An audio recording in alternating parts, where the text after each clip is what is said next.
उपस्थित असणारे सर्व जाती धर्मांना एकत्रित करून एकत्रेच्या माळेमध्ये गुंफून खऱ्या अर्थानं ज्या भगवान विश्वकर्मांनी त्या काळामध्ये सर्वांना समसमान ठेवण्याचं काम केलं, असे आपल्या बडगाव पाचोरा मतदारसंघाचे विकास पुरुष लाडके आमदार सन्माननीय किशोरप्पा पाटील, मंचावर उपस्थित असणारे सर्व मान्यवर आणि उपस्थित असणारा माझा खऱ्या अर्थानं एक शिल्पी, कलेच्या माध्यमातून समाजासमोर आपलं उत्तरदायित्व सिद्ध करणारा, आपल्या कष्टाला प्राधान्य देणारा, कलेला प्राधान्य देणारा असा स्वाभिमानी आणि निष्ठावंत असणारा माझा विश्वकर्मीय सुधार समाज। गेल्या अनेक वर्षापासून आपण या बडगाव पाचोरामध्ये अनेक लोकांना या मतदारसंघामध्ये आमदार होताना बघितलं, या मतदारसंघामध्ये अनेक लोकांना जळगाव लोकसभेच्या अंतर्गत खासदार होताना बघितलं, पण आजपर्यंत सर्व समाज बांधवांना एकत्रित करून विकासाच्या मायेमध्ये गुंफण्याचं खऱ्या अर्थानं जर का काम कोणी केलं असेल तर सन्माननीय ते किशोरप्पा पाटलांनी केलेलं आहे। या निमित्तानं आपल्याला परत एकदा सांगावं असं वाटतं, कारण की बांधवांनो, आज आपला हा सुतार समाज ज्या पद्धतीनं आमचे विनोद दादा बोलून गेले की आम्ही वेगळे होतो, विभक्त होतो, समाज एकत्रित करत असताना मला माहिती आहे अनेक पातळीवरती, युद्ध पातळीवरती आपल्याला अनेक प्रकारच्या अडचणी येतात, पण या अडचणीवरती मात करत असताना आपण आपल्या महापुरुषांनी जे देणं आपल्याला दिलेलं असतं ते समाजासमोर मांडण्याचं आपण काम करत असतो। स्कंद पुराणामधल्या भगवान विश्वकर्मांच्या बाबतीमध्ये, ज्या स्कंद पुराणामध्ये आपल्याला विश्वकर्मांच्या बाबतीमध्ये सर्व बाबी आपल्याला आढळतात की ज्यांनी त्या काळामध्ये देवांना असेल, दानवांना असेल, अनेक प्रकारची शस्त्र त्या कालखंडामध्ये बनवून देण्याचं काम केलं। हा सुद्धा माझा गाव खेड्यातला माणूस असेल, माझ्या ग्रामीण भागातला माणूस असेल, हा समाज 12 बलुतेदार घटकांपैकी एक येतो। जर या समाज जर का खऱ्या अर्थानं जिवंत ग्रामीण भागामध्ये राहिला नसता तर आज शेतकऱ्यांची शेती पद्धत सुद्धा सुरक्षित राहिली नसती। जर हा समाज राहिला नसता तर शेतकऱ्याचा वखर बनला असता का? नाही बनला असता। जरा समाज या व्यवस्थेमध्ये 12 बलुतेदार व्यवस्थेमध्ये राहिला नसता तर आमचा रुग्ण बनलं नसतं, आमचा नागर बनला नसता, आमची शिवई बनली नसती। जर आज हा भारत देश 70% जर का आपण कृषी प्रधान मानत असू, ते अवजारे बनवण्याचं योगदान आणि खऱ्या अर्थानं काम, कष्टाचं काम करणारा जर का कोणता समाज असेल तर तो माझा सुतार समाज आहे बांधवांनो। या अगोदर सुद्धा भगवान विश्वकर्मांनी रावणाचा जो भाऊ होता धनकुबेर याच्या सांगण्यानं तेथे सोन्याची लंका बनवून देण्याचं काम केलं। यासोबत वाल्मिकी रामायणानुसार ती लंका बनवण्याचं त्यांनी काम केलं। त्यासोबत आपले जे भगवान महादेव होते, आता एक लोटा जल समस्या का हल माहिती असेल तुम्हाला ना, हा त्या बाबांचं, त्याच बाबांच्या गुरु असणाऱ्या भगवान महादेवांना एक रथ बनवून देण्याचं काम केलेलं होतं, ज्या रथाच्या चाकामध्ये एका बाजूला चंद्र, एका बाजूला सूर्य अशा पद्धतीचा रथ भगवान महादेवांना बनवून दिला होता। आणि कमलाक्ष नावाचा जो राक्षस होता, या राक्षसाचा वध करण्याचं काम आपल्या भगवान महादेवांनी केलं।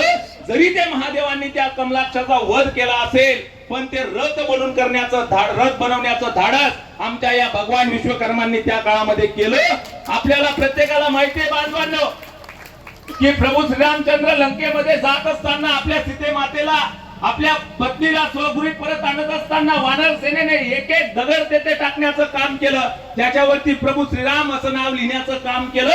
पण हा त्या दगडाची साईज कशी असली पाहिजे, सर्व बाबी आखीव रेखीव कशा असल्या पाहिजेत, हे करण्याचं काम आमच्या भगवान विश्वकर्मांचे पुत्र यांनी केलं। आणि तेव्हा तो पूल तयार झाला आणि आमच्या प्रभू श्रीरामचंद्रांनी तेथे जाऊन सीतेला आपल्याकडे परत आणण्याचं काम केलं। या द्वारका नगरीचे निर्माण करण्याचं काम जर का कोणी केलं असेल तर आमच्या भगवान विश्वकर्मांनी केलं।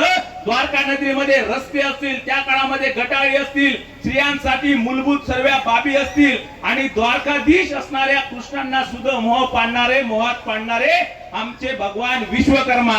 पण आज याच विश्वकर्मांच्या विचारावरती बांधवांनो आपल्याला खऱ्या अर्थानं चालण्याची वेळ आलेली आहे।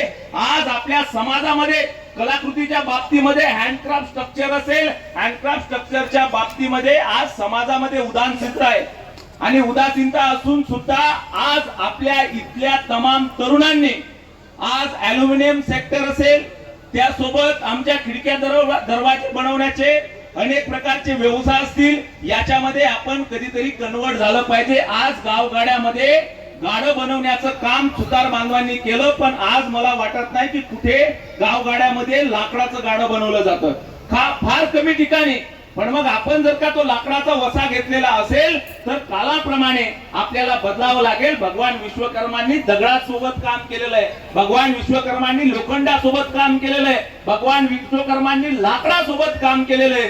सर्व प्रकारच्या बाबी भगवान विश्वकर्मांनी त्या काळामध्ये, म्हणजे त्या काळातले उत्तम असणारे इंजिनियर, उत्कृष्ट असणारे इंटेरियर डिझायनर हे भगवान विश्वकर्मा होते. आणि त्याच भगवान विश्वकर्माच्या विचारावरती बांधवांना आपल्याला चालावं लागेल. आणि आज एकनाथराव शिंदे साहेबांनी या राज्य सरकारच्या माध्यमातून तेथे येतोची तसा पाठपुरावा केला आणि केंद्रामध्ये एक पीएम विश्वकर्मा योजना नावाची योजना आम्हाला प्रत्येकाला परिचित आहे. या योजनेचा लाभ आपल्याला प्रत्येकाच्या माध्यमातून आपण प्रत्येकाला घ्यायचे. येणाऱ्या काळामध्ये सन्माननीय किशोरप्पा पाटलांच्या माध्यमातून आपल्याला त्या संदर्भातलं एक यथोचित असं मार्गदर्शन आपल्या प्रत्येकापर्यंत केलं जाईल. यामध्ये पारंपरिक कौशल्य म्हणजे आपण आजल्या पजल्यापासून जो पारंपरिक व्यवसाय करत होतो तोच व्यवसाय आपल्याला पुढे करायचा आहे. कारागिरांना आणि गुरु शिष्यांना एक जोडण करण्याचं काम या पीएम विश्वकर्मा योजनेच्या माध्यमातून होणार आहे. आणि आंतरराष्ट्रीय बाजारपेठ नाहीतर आपण तयार करतो पण ते विकलं कुठे जाईल ही चिंता तुमच्या आमच्या प्रत्येकाच्या मनामध्ये असते. तर ती सुद्धा चिंता करण्याचं आपल्याला काम नाही. जर आपण त्या वस्तू बनवल्या त्याला योग्य प्रकारची बाजारपेठ आपल्याला राज्य सरकारच्या माध्यमातून सन्माननीय एकनाथराव शिंदे साहेबांच्या माध्यमातून तेथे आपल्याला उपलब्ध करून देण्याचं काम केलं जाईल. पहिल्या टप्प्यामध्ये आपल्याला जर आपण फॉर्म भरला तर 1 लाख रुपये तेथे मिळणार आहेत. आणि हस्तकला उद्योगासाठी आपल्याला हे 1 लाख रुपये दिले जातील.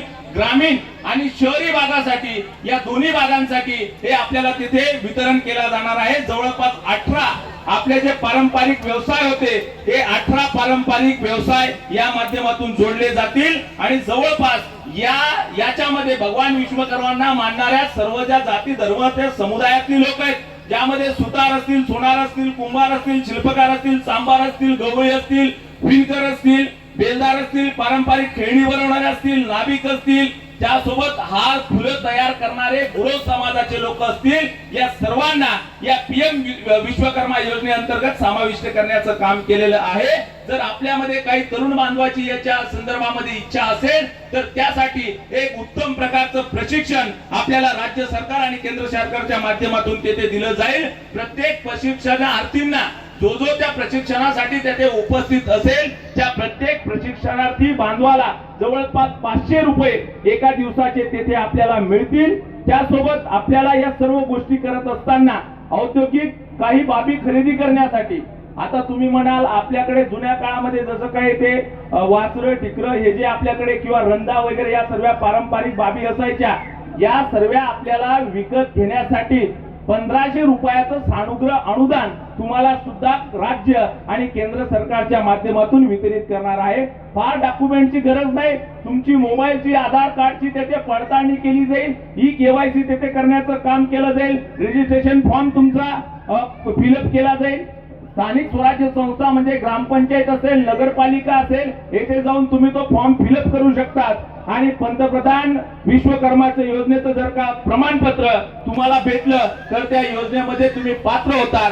जवळपास या पूर्ण देशभरामध्ये पहिल्यांदा वितरित आपण जवळपास आतापर्यंत 5 लाख लोकांपर्यंत हा लाभ देण्याचा मानस आपल्या माध्यमातून राज्य सरकार आणि केंद्र सरकारच्या माध्यमातून बांधवांनो केलेला आहे. आणि म्हणून आपण ज्या आपल्या महापुरुषाला विश्वकर्मांना मॉडर्न वेपन डिझायनर, वेपन म्हणजे शस्त्र, म्हणजे मॉडर्न आधुनिक शस्त्र बनवण्याचं जे सामर्थ्य भगवान विश्वकर्मांमध्ये होतं ते आपल्या प्रत्येकाच्या जीन्स मध्ये आहे, प्रत्येकाच्या डीएनए मध्ये आहे.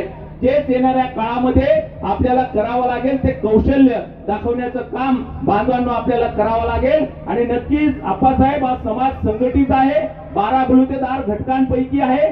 शेतकऱ्यांची यांची नाळ जोडलेली असते आणि येणाऱ्या कालखंडामध्ये आपल्याला आमच्या समाजाच्या ज्या प्रमुख मागण्या असतील या मागण्या सोडवण्या संदर्भामध्ये आजपर्यंत अनेक लोक झाले, आदरणीय दादा बोलले, अनेक राज्यकर्ते झाले, पण कुणी या समाजाचा पाहिजे तसा संग्रह केला नाही किंवा या समाजाची दखल घेतली नाही. पण बांधवांनो, तुम्ही काळजी करू नका. ज्या पीएम विश्वकर्मा योजना असतील किंवा आजचं साहित्य वाटप असेल किंवा येणाऱ्या काळामध्ये तुम्हाला पीएम विश्वकर्मा योजनेच्या बाबतीमध्ये ज्या ज्या अडचणी येतील, ज्या ज्या सर्व बाबी येतील, त्या सर्व बाबींचं निराकरण करण्यासाठी सन्माननीय किशोरप्पा पाटील येथे उपस्थित आहेत. तुम्ही सांगाल, तुम्ही जेव्हा आवाज द्याल त्यावेळेस सन्माननीय किशोरप्पा पाटील तुम्हाला योग्य त्या प्रकारची मदत करण्याचं काम करतील. आणि या सरकारनं ध्येय धोरण ठरवत असताना सर्व समाज घटकांना न्याय देण्याचं काम केलं. न्याय देण्यासोबतच प्रत्येक जाती धर्माचं एक महामंडळ असलं पाहिजे. ही योजना आपल्या एकनाथराव शिंदे साहेबांनी आणि वारंवार सन्माननीय किशोरप्पा पाटलांनी त्याचे पाठपुरावा केल्यानंतर आपल्या समाजाचं, सुतार समाजाचं महामंडळ सुद्धा तेथे त्याची घोषणा देखील झालेला आहे. आणि ते लवकरच त्याच्यामध्ये जो निधी वर्ग करण्यात येतो आपल्या प्रत्येकापर्यंत कसा पोहोचेल हा प्रामाणिक प्रयत्न आपण केलेला आहे. त्यासोबतच ब्राह्मण समाजासाठी आपण महामंडळ निर्माण केलं.